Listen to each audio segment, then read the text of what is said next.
Hello and welcome to BioCules. So we are starting with a new chapter of class 10 that is chemical reaction and equations. इस chapter की बात करेंगे तो NCERT में सबसे पहले पेज पर तो जिक्र किया गया है फिजिकल चेंज और केमिकल चेंज का। अब ये फिजिकल चेंज और केमिकल चेंज कोई नई चीज़ तो है नहीं, आप छोटी क्लासेस से ही फिजिकल चेंज और केमिकल चेंज के बारे में पढ़ते आ रहे हो।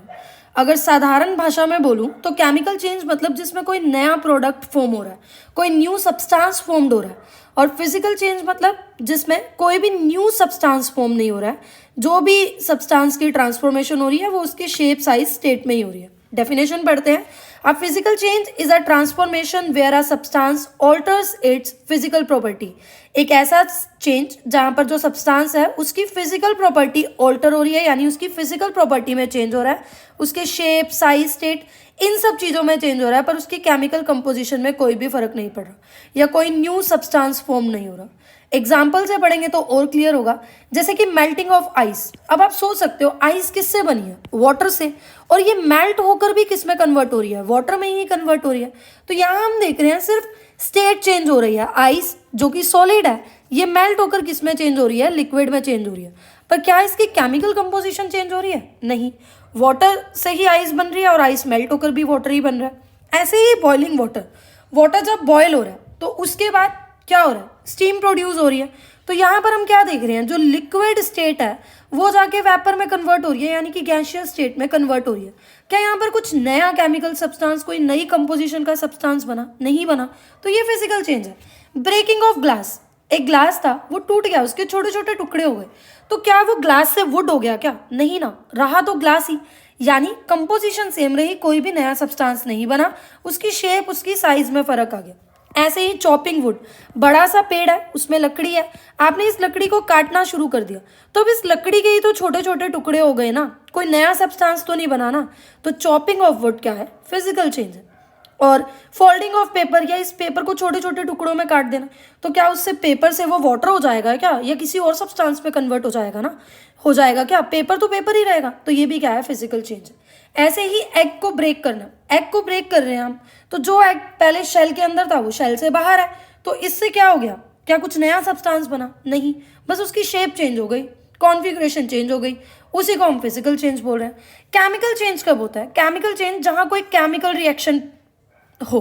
केमिकल रिएक्शन क्या है? वो प्रोसेस जहाँ कुछ केमिकल्स इंटरेक्ट करके एक नया केमिकल बना रहे हैं डिफरेंट कंपोजिशन का। एग्जाम्पल से पढ़ेंगे तो ज़्यादा क्लियर होगा। फायरवर्क्स, आप पटाखों को जला रहे हो तो उसके बाद आपको क्या मिल रहा है? ऐश मिल रही है, पोल्यूशन, डस्ट वगैरह, है ना? तो यहाँ पर ये क्या है? केमिकल चेंज है, उसको आप जला रहे हो। फ्राइंग एग्स, एग्स में एग्स को आपने फ्राई किया तो फ्राई करने के बाद उसका ऑमलेट वगैरह बन गया, तो न्यू सब्सटेंस बन रहा है ना। ऐसे ही जब फोटोसिंथेसिस होती है, कार्बन डाइऑक्साइड और वाटर यूज हुआ और बदले में बन गया C6H12O6, तो क्या बना? दो सब्सटेंसेस से जब CO2 और वाटर ने सनलाइट की प्रेजेंस पे इंटरेक्ट किया, एक नया सब्सटेंस यानी कि ग्लूकोज बन गया। बर्निंग ऑफ वुड, वुड को काटना तो फिजिकल चेंज था, कुछ नया सब्सटेंस प्रोड्यूस नहीं हो रहा, पर वुड को बर्न कर दिया तो यहाँ पर ऐश प्रोड्यूस हो रही है ना, तो ये क्या है? केमिकल चेंज है। ऐसे ही कंबशन ऑफ प्रोपेन और डाइजेशन, ये सारे क्या हैं? केमिकल रिएक्शंस के ही एग्जाम्पल है। जब हम खाना खाते हैं तो हम जो खाना खा रहे हैं उस पर कितने सारे digestive enzyme, digestive juices act कर रहे हैं और अल्टीमेटली उस फूड को डाइजेस्ट कर रहे हैं, तो ये सभी क्या है? ये केमिकल चेंजेस हैं। उसके अलावा एनसीईआरटी में जो एग्जाम्पल दिए हुए हैं, जैसे मिल्क को अगर आप रूम टेम्परेचर पे छोड़ दो समर में, तो ये मिल्क क्या हो जाएगा? ये कर्डल हो जाएगा, मतलब ये कर्ड जैसी फॉर्म में कन्वर्ट हो जाएगा, ये सोर हो जाएगा, खराब हो जाएगा, तो एक नया सब्सटेंस बन रहा है ना। आयरन की कोई भी चीज़ है, चाहे वो आयरन का तवा है, पैन है, या आयरन की नेल है, इसको अगर आप ह्यूमिड एटमॉस्फेयर में रख दो जहाँ मॉइस्चर है, तो वहाँ पर रस्ट प्रोड्यूस हो जाएगा, जंग लग जाएगी। और रस्ट की केमिकल कंपोजिशन आयरन से काफ़ी अलग है। फूड को कुक कर रहे हो वो अपने आप में केमिकल चेंज है। जो डाइजेस्टेड फूड है, हमारी बॉडी में जो फूड डाइजेस्ट हो रहा है वो अपने आप में केमिकल चेंज है। तो ये सारी सिचुएशंस में हम क्या देख रहे हैं कि इनिशियल सब्सटेंसेस कुछ और थे और वो फाइनली किसी और चीज़ में चेंज हो चुके हैं। अब केमिकल रिएक्शन क्या है? जब भी कोई केमिकल चेंज होता है तो वहाँ पर हम बोलते हैं कि chemical reaction has taken place. ऐसा प्रोसेस जहाँ एक या एक से ज़्यादा सब्सटेंसेस इंटरेक्ट करें, रिएक्ट करें, और रिएक्ट होने के बाद वो क्या करें? एक नया सब्सटेंस प्रोड्यूस कर दे, तो इसे हम बोलते हैं केमिकल चेंजेस। जो भी रिएक्ट करते हैं ना उनको हम बोलते हैं रिएक्टेंट्स। और जो फाइनली हमारे पास बन रहा है उसको हम बोलते हैं प्रोडक्ट। जैसे यहाँ एक केमिकल रिएक्शन दिखा रखी है Mg + O2 = MgO, यानी कि जब हम मैग्नीशियम को रिएक्ट करवाते हैं ऑक्सीजन के साथ तो हमारे पास जो प्रोडक्ट बनता है वो क्या बनता है, मैग्नीशियम ऑक्साइड बनता है। तो ये क्या है, ये एक केमिकल रिएक्शन शो कर रहा है, जो रिएक्ट कर रहे हैं वो रिएक्टेंट, और फाइनली जो इनको मिलाकर नया कोई प्रोडक्ट बन रहा है वो क्या है, प्रोडक्ट। क्लियर। अब एनसीईआरटी में मेंशन है कि केमिकल रिएक्शंस की कुछ कैरेक्टरिस्टिक प्रॉपर्टी हैं, जैसे जब भी कोई केमिकल रिएक्शन होगी तो वहां पर स्टेट का चेंज होगा, कलर चेंज हो सकता है, गैस की इवोल्यूशन हो सकती है, या फिर टेम्परेचर भी चेंज हो सकता है ना। तो ये जो है ये कुछ चेंजेस होंगे। केमिकल चेंजेस को समझने के लिए कुछ एक्टिविटी समझेंगे। जैसे पहली एक्टिविटी है, अब इसमें पहले तो बताया हुआ है कि ये जो भी एक्टिविटी आप करोगे टीचर की असिस्टेंस में परफॉर्म करना, और सिंस इसमें बर्निंग वगैरह होगी तो आई ग्लासेस डालना जिससे आपकी आईज प्रोटेक्टेड रहे।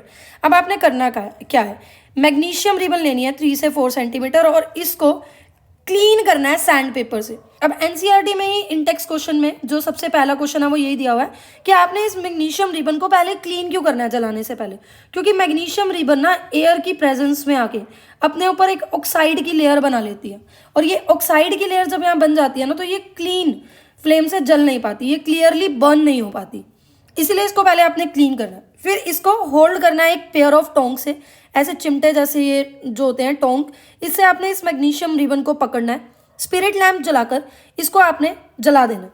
तो अब आप देखोगे कि ये जो मैग्नीशियम रिबन है ये बर्न हो रही है, और इसको अपनी आंखों से थोड़ा दूर रखना है। ऑब्जर्वेशन क्या है, जो मैग्नीशियम रिबन है ना ये बर्न होती है एक वाइट फ्लेम के साथ, और इवेंचुअली एक वाइट कलर के पाउडर में ही चेंज हो जाती है।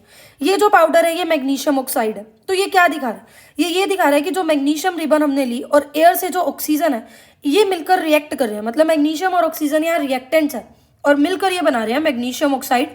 वो जो व्हाइट पाउडर है वो मैग्नीशियम ऑक्साइड का ही है। क्लियर। आगे चलते हैं, एक और एक्टिविटी दी हुई है, उन्होंने कहा एक सॉल्यूशन लो लेड नाइट्रेट का एक टेस्ट ट्यूब में, और एक टेस्ट ट्यूब में लो पोटेशियम आयोडाइड का। अब लेड नाइट्रेट और पोटेशियम आयोडाइड दोनों ही क्या होते हैं, कलरलेस सॉल्यूशंस होते हैं, ट्रांसपेरेंट होते हैं, इनका कोई कलर नहीं होता।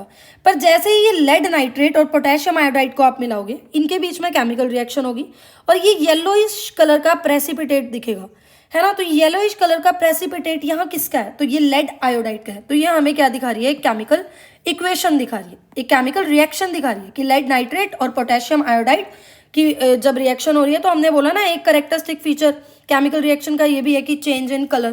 तो यहाँ पर येलो कलर के प्रेसिपिटेट्स फॉर्म हो रहे हैं, जो प्रेसिपिटेट्स लेड आयोडाइड के हैं।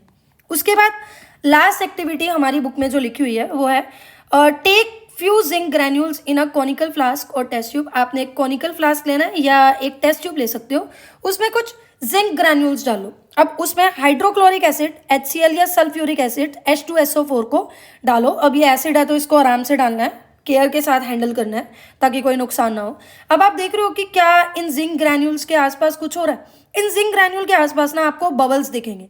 वो बबल्स किसके होंगे, वो हाइड्रोजन गैस के होंगे, यानी यहाँ से हाइड्रोजन गैस इवॉल्व होगी।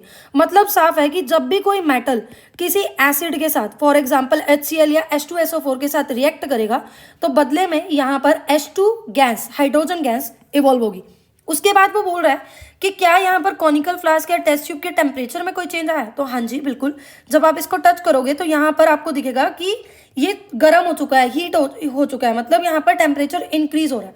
अब ऐसी रिएक्शंस जहाँ पर टेम्परेचर इंक्रीज हो या हीट रिलीज हो, ऐसी रिएक्शंस को हम बोलते हैं एक्सोथर्मिक रिएक्शंस। तो इस एक्टिविटी से हमें क्या दिख रहा है, जो हमने ऊपर कैरेक्टरिस्टिक पढ़ी है केमिकल रिएक्शन की कि गैस इवॉल्व हो सकती है, तो जिंक ग्रैन्यूल वालों में हमने देखा कि हाइड्रोजन गैस इवॉल्व हो रही है, या फिर टेम्परेचर का चेंज हो सकता है, हमने देखा कि टेम्परेचर चेंज हो रहा है। क्लियर। आई होप ये चीज़ आपको समझ आ रही होगी। उसके बाद हमारा आज का लेक्चर यहीं पर एक तरह से खत्म होता है। ये इंट्रोडक्टरी लेक्चर था। कल हम बात करेंगे केमिकल इक्वेशन की और कैसे हमने केमिकल इक्वेशन को बैलेंस करना है। तो चैनल को सब्सक्राइब कर देना और बने रहना, रोज इसी टाइम पे एक लेक्चर आएगा। और बिलीव मी ये लेक्चर एनसीईआरटी और जो भी जितनी भी आपको बोर्ड्स के लिए एक्स्ट्रा थोड़ी बहुत नॉलेज की रिक्वायरमेंट है उसको साथ के साथ कवर करेगा। तो लेक्चर को लाइक कर देना, कमेंट सेक्शन में अपने प्यारे प्यारे व्यूज़ दे देना, चैनल को सब्सक्राइब कर देना और वेट करना कल का ऐसा ही एक और लेक्चर आएगा। Thank you so much.